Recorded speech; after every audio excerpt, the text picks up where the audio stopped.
Hi, Brooke. Thanks for coming and spending some time with me on my blog. I know how busy you are. Yeah, Um, thank you. yeah, well, my work is niche work. I spend time with people to help them to write their own stories for family and friends. Some of them have aspirations of publication for the greater audience, but most people are interested in their family and friends. And I know from looking at your blogs and the work that you do with She Writes Press and also with She Writes, you're commercially publishing. Can you tell me a little bit about She Writes Press, especially with relation to the memoirists that you work with?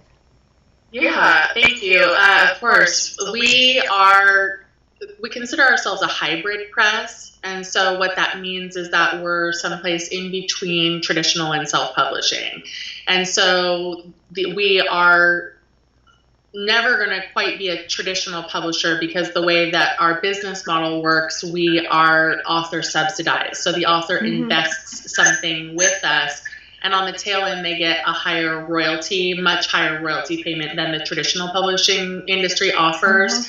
Uh-huh. But where we are more like traditional is that we vet the manuscript. So we have a pretty rigorous submissions process, which people really like because we're not just accepting anything. The book really has to be published Yeah, ready yeah. and meet a standard. And then also we have traditional distribution, which means that the books get pre-sold into the marketplace. We have a sales force, and then that gives people A opportunity for whole. greater visibility. And the final way in which we're different from some other companies that are out there is that we really do function like a publisher. We have all of the systems in place to function more like a traditional publisher. And then importantly, I think another aspect of what we do that's kind of fun is that we have a lot of community. So when people talk to me at my workshops, I give workshops for people again, based on my book Remembering Childhood, for people who want to write their stories but haven't been able to start, or who started and have they just can't get it moving. But one of the things that they ask me in particular is how much should they tell? And for family and friends, I have a video called Skeleton in Your Closet. And mostly I advise people that if their family and friends are living and they intend to remain healthy relationships, then they're going to want to temper to some degree the extent to which they out people. But for the commercial market, liability is an issue. And I know that you've written quite a bit about it. One of the blogs I read was what constitutes a lie. Sure. Yeah. I mean, it's something that most memoirists are concerned with in some capacity. Mm-hmm. Um, and I think it's very, very valuable to ask that question early on in your process if you can. How much am I really going to tell? Or how much Right. am I willing to tell?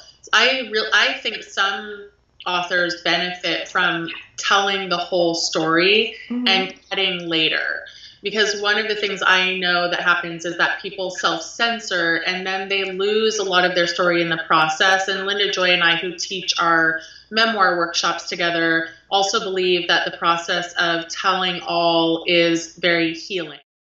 So I think there's two processes. One is the writing of it, which you don't have to censor and you can do anything you want because Yeah. it's not public consumption. And then there needs to come a point before you decide that you're going to publish at which you might have some of these questions about, am I willing to alienate my family in this way?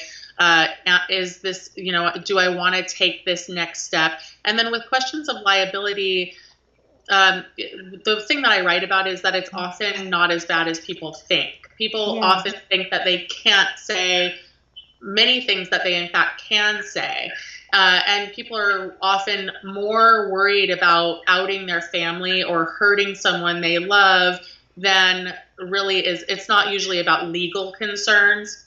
It's more There personal. are legal concerns, but people conflate the two, I guess, is what I'm trying to say. Ah, So usually when it has to do with your family, um, if something happened, you in fact are allowed to say that it happened. There's many, many instances of people who are writing about, especially things like sexual abuse.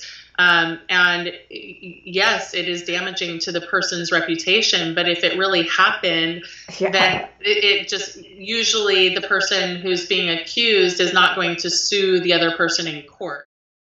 Real issues of liability come up with when you're damaging the reputation of someone. So, like recently, for instance, I was working with an author who was publicly outing as gay a former coach of his who's not out. That would be libel because it's not his choice. It shouldn't be his choice to out that person. Right. So those kinds of things are usually when it's like an actual reputation damaging kind of thing, that you're doing something that other person consciously doesn't want to be public. Right. So for the commercial market, it's a liability issue, but not really in my arena. My arena is more an issue of feelings, I think. Yeah, and I would argue that most people are in your arena, and they might think that they have legal concerns, but probably not so much. So, but yes, once you start to think about getting published, of course, there are concerns that come up, but I actually think they're largely emotional. Good. I'm glad to hear that.